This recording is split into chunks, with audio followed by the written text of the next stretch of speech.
তোর তোর দুনিয়াতে অনেক সমস্যা, তুই প্রতিবন্ধী, তোর খাওয়ার লাগে, হ্যান করে তাল করার লাগে, তোর চাপটা শেষ করে দিই, তুইও মুক্তি পেয়ে যাবি।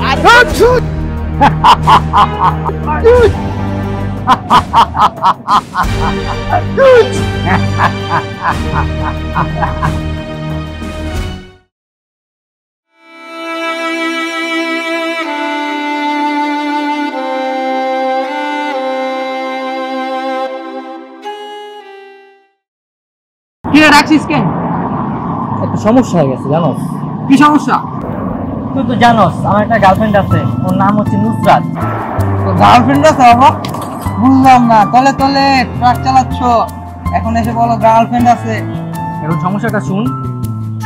ও আমাকে কি বলছে জানো? কি বলছিস? ও বলছে এই মাসের ভিতরে তোকে একটা আইফোন 17 প্রো ম্যাক্স কিনে দিতে হবে।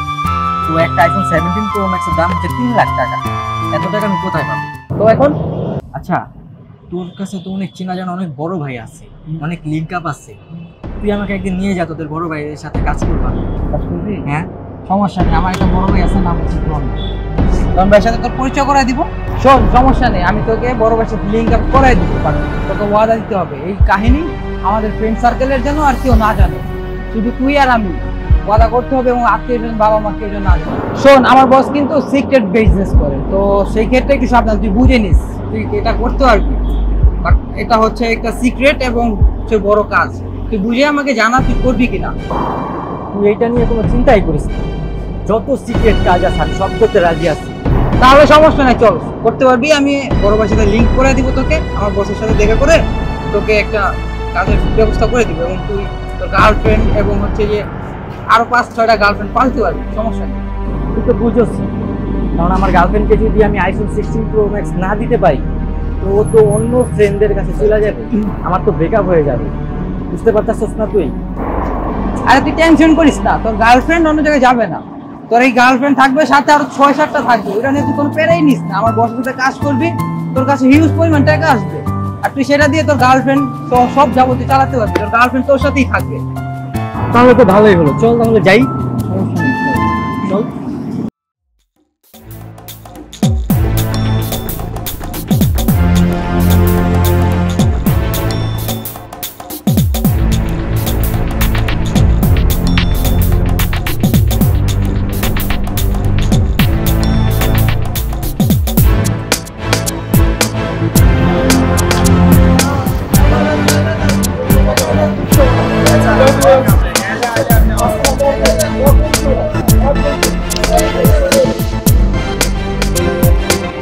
নতুন পোলা কেডাইছে? আসসালামু আলাইকুম বস।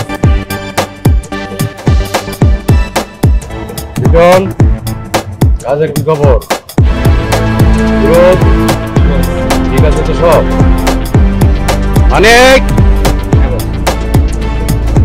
লিটন না, ওই এয়ারপোর্টে যে ওই উইস্কিটা বোতল গুলা দিছিলাম, ওগুলা কি পার করে আনতে পারবো না? আমাদের যাইতে বুঝিস কিন্তু। ঠিক আছে, ঠিক মতো কাজ কাম চালু করো, আমি গেলাম, আর ওরে ওখানে পাঠাই দিও, ঠিক আছে? ও ঠিক মতো টাকা পয়সা আনতে পারবো? সব পারবো বল। আচ্ছা, যদি পারে তাহলে তুমি যাইবা। অ্যাকশন।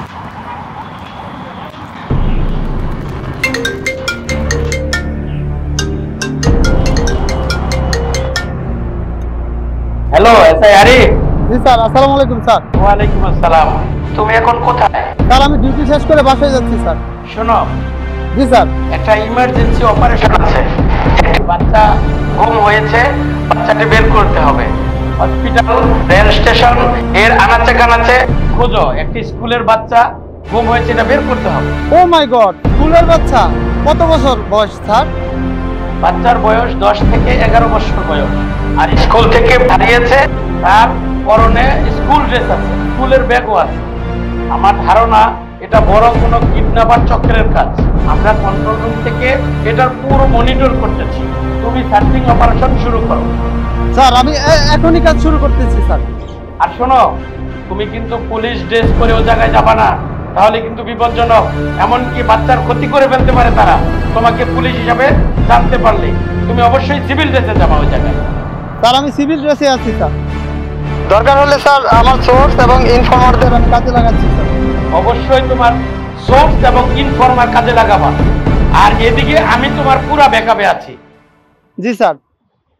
বাচ্চার নাম রাফি, তার স্কুল ব্যাগে ডায়েরি আছে, ডায়েরিতে বিস্তারিত আছে।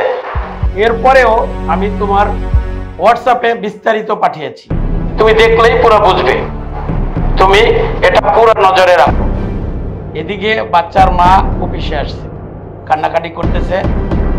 ওই কিডন্যাপার গ্রুপ নাকি বাচ্চার মার কাছে 5 লক্ষ টাকা মুক্তিপণ চেয়েছে। এদিকে আমরা পুরো অফিস থেকে পুরো বিষয়টি মনিটরিং করছি। তুমি কিন্তু একা ওই জায়গায় যাবা না, আমি যেভাবে বলছি ওই কথা অবশ্যই ফলো করবা। শোনো আরিফ, আমি মনিটরিং রুম থেকে ট্র্যাকিং করে গুগলে আমি দেখেছি 300 ফিট একটি গ্যারেজে বাচ্চাটি আছে। এরা তো জানে না আমাদের পুলিশ ডিপার্টমেন্ট কতটুকু আপডেট। এরা আবার লোকেশন চেঞ্জ করতে পারে, ফলো করে। তোমাকে গুগল ম্যাপ এবং হোয়াটসঅ্যাপ ম্যাপ তোমাকে পাঠাচ্ছি। তোমাকে আবারও সতর্ক করছি, তুমি কিন্তু অবশ্যই তুমি একা যাবে না। আমি তাদের দুজনকে আমি গ্রেফতার করতে সক্ষম হয়েছি। আর বাচ্চার ডিটেলস আমি তোমাকে হোয়াটসঅ্যাপে পাঠাচ্ছি, তুমি চেক করো, তুমি ওর আস্তানা পেয়ে যাবে। তুমি কিন্তু গোলাগুলি এড়ায় চলবা। আর শোনো, তুমি কিন্তু একা যাবা না, আমি ফোর্স পাঠাচ্ছি, পুরো ফোর্স নিয়ে তুমি প্রবেশ করবা। একা যাওয়া কিন্তু বিপজ্জনক। শোনো আরিফ, তোমাকে আবারও সতর্ক করছি, তুমি কিন্তু অবশ্যই তুমি একা যাবে না। একা যাবে না, তাহলে বিপজ্জনক হবে, মারাত্মক হবে। আমি তোমার সমস্ত ফোর্স পাঠাচ্ছি, যতক্ষণ পর্যন্ত ফুল ফোর্স ওই জায়গায় না যায় তুমি কিন্তু একা অপারেশনে যাবে না, তাহলে কিন্তু ক্ষতি হয়ে যাবে। তুমি কিন্তু এই বিষয়টা খুব গুরুত্ব সহকারে দেখবে। ওকে স্যার, রাখছি স্যার। Over and out.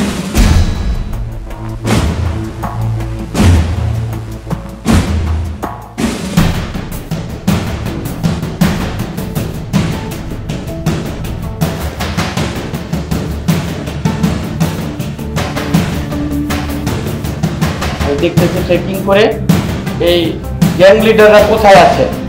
আমি যা যা বলি তাই তাই করো। ভাই দেখেন তো কিনা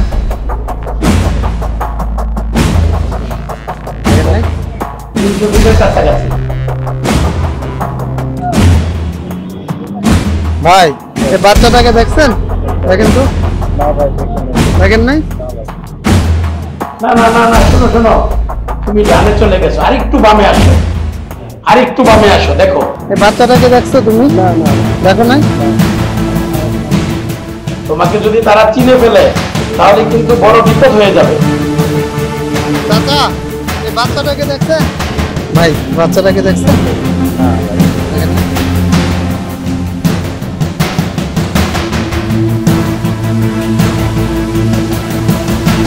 কিছু দোকান আছে, এর পিছনে একটি গ্যারেজ আছে। হ্যাঁ হ্যাঁ, এই তো এই তো এই তো, তুমি চিনতে পেরেছো।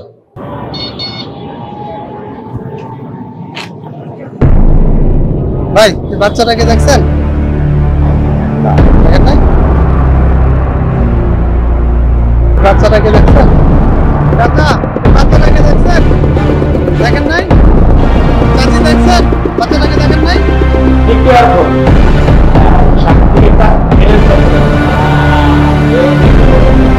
এইটাই তো ডনের রাস্তা। দেখি আমরা যে জায়গাটা যাবো আশেপাশে সবার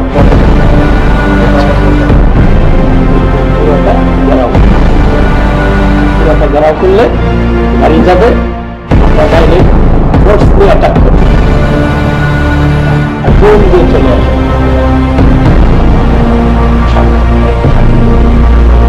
একটু জুম করেন, জুম করেন।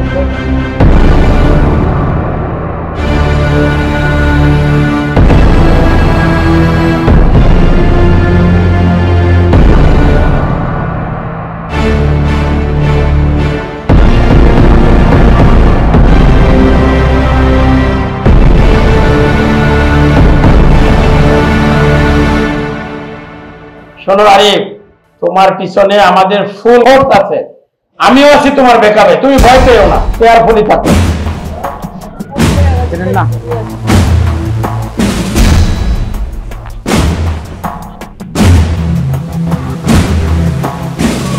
এখান থেকে হারিয়ে গেছে। বাচ্চাটা দেখছেন? দেখেন নাই? আপনি দেখছেন? যেভাবেই হোক বাচ্চাকে অক্ষতভাবে উদ্ধার করতে হবে, এটা আমাদের মিশন। বাচ্চার যেন কোনো ক্ষতি না হয়, এটা কিন্তু মাথায় রাখতে হবে।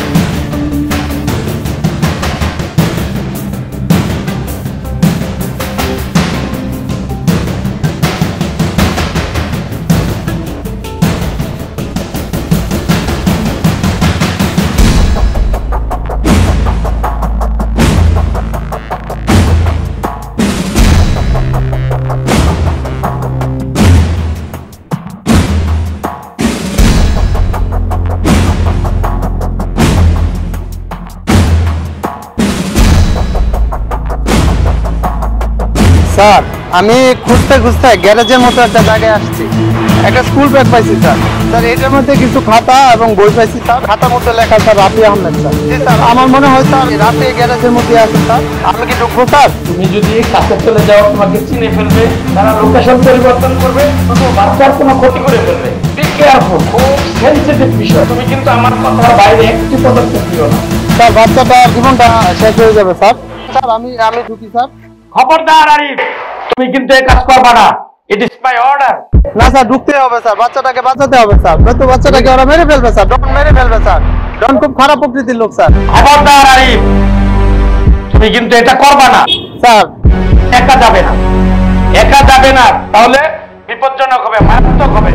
আমি তোমার সমস্ত ফোর্স পাঠাচ্ছি, যতক্ষণ পর্যন্ত ফুল ফোর্স ওই জায়গায় না যায় তুমি কিন্তু একা অপারেশনে যাবে না, তাহলে কিন্তু ক্ষতি হয়ে যাবে। স্যার আমার যাই হোক স্যার, আমার যেতে হবে স্যার, বাচ্চাটাকে বাঁচাতে হবে স্যার। আমি যেটা বলেছি সেটা করো। It is my order.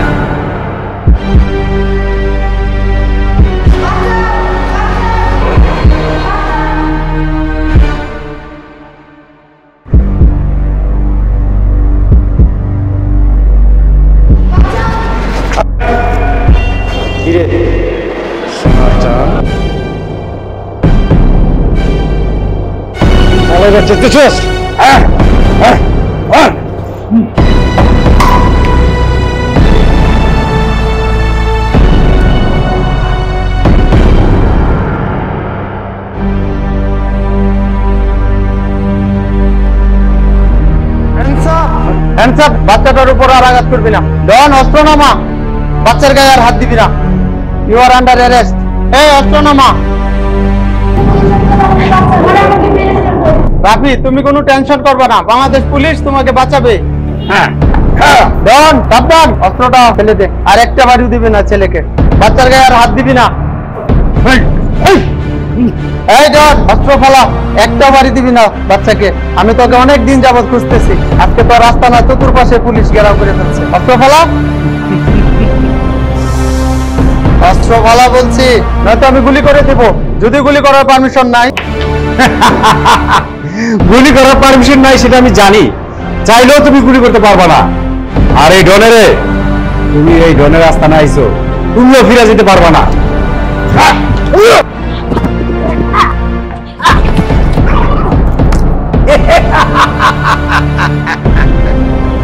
এবার এবার গণেশ আমার হাতে। তোর গুলি করার পারমিশন নাই, আমার কিন্তু গুলি করার পারমিশন আছে। এবার তুইও বাঁচবি না, আর এই বাচ্চাও বাঁচবো না। এবার এবার যাবি কোথায়? শুনো, তোমাকে তো খুব ভালো পরিবারের ছেলে মনে হয়, আবার স্কুল কলেজে মনে হয় লেখাপড়া করো। তোমার এই অবস্থা কেন, আর এই রাস্তা নাই কেন বলো তো ব্যাপারটা আসলে? স্যার এখানে একটা বিষয় আছে, বিষয়টা হচ্ছে কি, আমার দাদা একটা সাধারণ একটা চাকরি করে, আমরা খুবই গরিব ফ্যামিলির ছেলে। তো আমার একটা মেয়ের সাথে সম্পর্ক আছে, তো ওই মেয়েটা আমাকে বলছে যে তাকে আইফোন 17 প্রো ম্যাক্স কিনে দেওয়ার জন্য।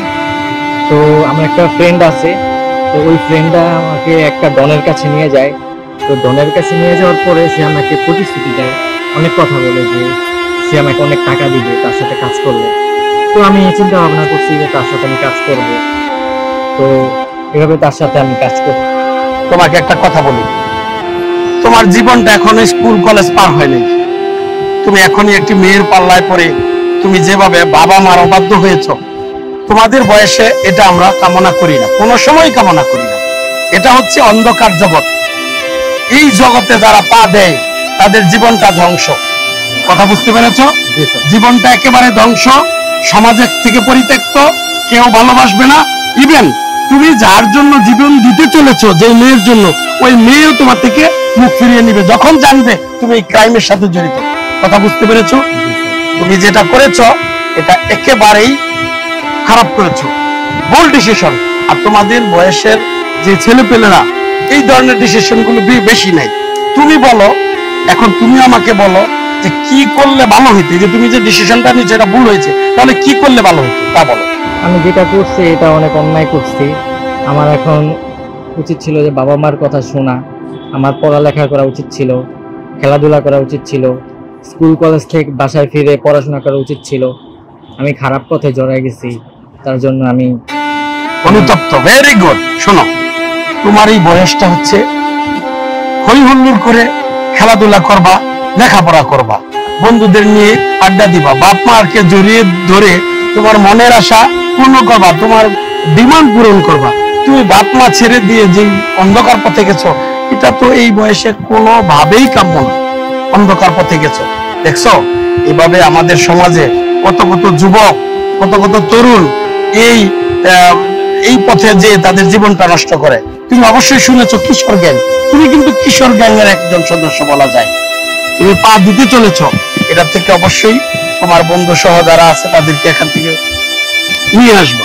কারণ হচ্ছে এই পথটা সমাজকে বুঝাইতে হবে যে এই পথটা অন্ধকার, এই পথটা আলোর। আলোর পথে গেলে জীবন সফল, আর অন্ধকার পথে গেলে জীবন শেষ, কোনো কিছু পাবা না। শোনো, অনেক কথা বুঝালাম, তুমিও বুঝেছো, এই জন্য তোমাকে ধন্যবাদ। তুমি যেহেতু একটা উদীয়মান স্টুডেন্ট, তুমি ওই ডনের আস্তানা তুমি আমাকে দেখাবা এবং ডনকে আমাকে ধরিয়ে দিবা। ডনকে যদি তুমি ধরিয়ে দিতে পারো এবং এর আস্তানার সন্ধান তুমি দিতে পারো, তোমাকে ছেড়ে দেব। এটা তোমাকে আমি বলছি। এখন তোমার কাজ হচ্ছে তুমি ডনের আস্তানা এবং ডনকে ধরিয়ে দিবা, তাহলে তুমি মুক্ত। কথা বুঝতে পেরেছো? জি স্যার। এখন বলো কি করতে হবে, কোথায় যাবো? ওই ট্রেনের চিপায় যে বগিগুলি পরিত্যক্ত, ওই বগির চিপায়, জি স্যার। ওই জায়গায় তোমাদের আস্তানা। জি স্যার। ডনকে ওই জায়গায় পাওয়া যাবে? অবশ্যই স্যার, পাওয়া যাবে। Let's go.